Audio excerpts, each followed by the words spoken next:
कांग्रेस के शासन में पेट्रोल और गैस के दामों को लेकर भाजपा ने जेल भरो आंदोलन, साइकिल चलाकर विरोध प्रदर्शन किए थे और आज यही बीजेपी पेट्रोल और गैस के दाम बढ़ाकर लोगों की जेबों पर डाका डाल रही है। भाजपा के वक्तों का क्या कहना है, आइए आपको सुनाते हैं। सिलेंडर बढ़ा कोई बात नहीं, अच्छा। गैस बढ़ा कोई बात नहीं, पेट्रोल बढ़ा कोई बात नहीं।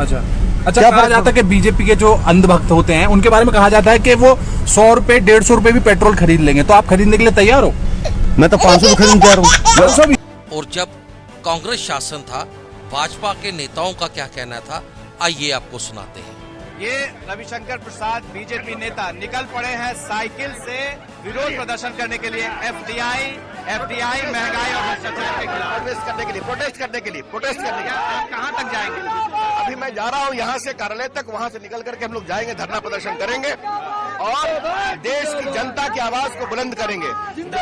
पूरे महंगाई बंद को इतना समर्थन मिल रहा है। नहीं, आप ये बताइए कि बिहार में जो आप साइकिल पर चल के निकल रहे हैं, इसका क्या मैसेज आएगा? ये आप क्या बताना चाहते हैं कि अब हम इसमें लोकतंत्र में प्रकाश जी प्रतिरोध करना हमारा अधिकार है, तो जनता की पीड़ा को आज इसके माध्यम से उजागर करने की कोशिश कर रहे हैं। आप डीजल बढ़ा रहे हैं, बस का यात्रा बढ़ेगा, मतलब सब्जी अनाज सबका जो आवागमन हो महंगाई बढ़ेगी, तो ये एक परेशानी है और ये सरकार सुनती नहीं है और विदेशी कंपनियों के दबाव में एफडीआई ले आई है। अभी पार्लियामेंट आप लोगों ने चलने नहीं दिया, अब आप सड़क पर उतर रहे हैं, क्या ये लगता है कि इसका असर यूपीए सरकार पर होगा? हमारा नारा है संसद से सड़क तक, इसलिए मैं आपके साथ सड़क पर हूं। भारत बंद जो देश में अभूतपूर्व समर्थन मिल रहा है। जहां तक यूपीए सरकार का सवाल है, यूपीए सरकार इतनी उदासीन है, इतने अहंकार में है कि वो जनता की सुनती नहीं। तो जब जनता को वक्त मिलेगा तो वो उनको खुद सुनाएगी। सरकार की आर्थिक नीति पूरी तरह से विफल रही।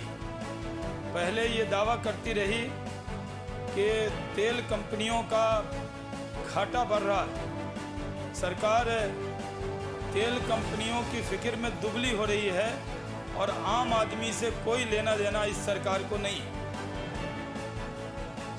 अब सरकार ये बहाना कर रही है कि डॉलर और रुपये में जो अंतर आया है, इसके वजह से वो दाम बढ़ा रहे हैं। सरकार को ये भी जवाब देना पड़ेगा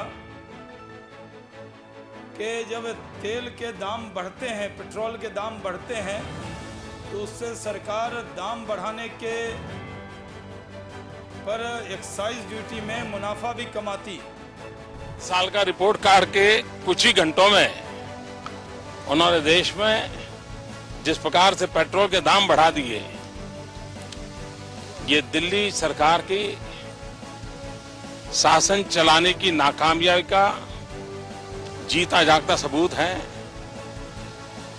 देश की जनता के अंदर भारी आक्रोश है और इसके कारण और भी चीजों पर बहुत बड़ा बोझ होने वाला है, सरकार पर भी बहुत बड़ा बोझ होने वाला है। मैं आशा करूंगा कि प्रधानमंत्री जी देश की स्थिति को गंभीरता से ले और पेट्रोल के दाम बढ़ाए हैं उसको वापस करें। जो पेट्रोल की दरों में वृद्धि की है सरकार ने, उसका कोई आधार नहीं है। उसी दिन अंतर्राष्ट्रीय बाजार में कीमतें कम हुई है। हम चैलेंज करते हैं सरकार को कि पूरी तरह से रिफाइंड पेट्रोल दिल्ली में 34 रुपए से मिल सकता है, मुंबई में 36 रुपए से मिल सकता है, तो उसके दुगुने दाम क्यों है? और लेकिन मैं यह मानता हूं कि महंगाई यदि बढ़ रही है तो इस गवर्नमेंट की wrong economic policy, wrong economic planning और करप्शन प्रमुख रूप से 3 कारण है जिन कारणों से महंगाई बढ़ रही है और इसका समाधान ये सरकार नहीं कर सकती। अब देखना ये है कि भाजपा की सरकार देश के लोगों को कब तक राहत देती है।